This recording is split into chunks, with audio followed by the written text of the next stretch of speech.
Naturalmente non ci sarà il Technicolor, non ci saranno primi piani né galoppati di cavalli. Dovete lavorare un po' di fantasia e seguirci con attenzione in questo nostro viaggio nella vecchia America. Vecchia America dei tempi di Rodolfo Valentino, quando il Johnson canticchiava e Frank Sinatra era bambino, quando Gershwin rapsodiava tutto in blu. Sei rimasta un bel ricordo e nulla più. Vecchia America dei negri piantatori di cotone, dei magnati a quadrettini con il sigaro e il bastone, quando Ziegfeld, il grande re del varietà, strabiliava per la sua modernità. Charleston, Dixieland, gare di claquet, e dietro separé, che folli tête a tête. Dollari, Chesterfield, whisky a volontà, sembrava di avere trovato la formula della felicità. Vecchia America dei tempi di Tom Mix e Ridolini, che facevano divertire tanto i grandi che i piccini. Vecchia America dei baffi alla Mangiù, sei rimasta un bel ricordo e nulla più. Sei rimasta un bel ricordo e nulla più. Come on boys, Dixieland!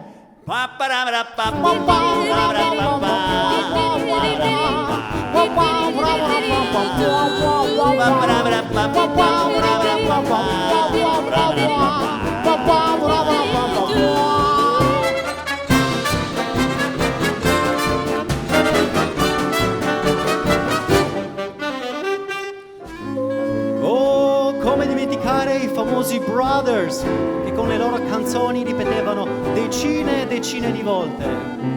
Oh, darling, darling, baby I love you. E come dimenticare gli allegri cori dei Cowboy.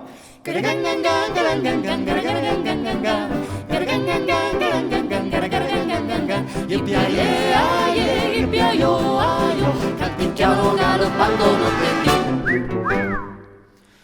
Non sapevan poveretti Di finire sui fumetti.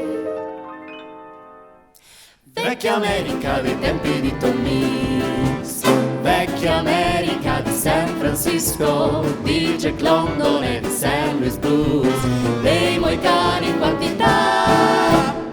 Sei rimasta un bel ricordo e nulla più. Rhapsody, Rhapsody Blue. Sono i buoni, oh, sono i buoni. Come on here,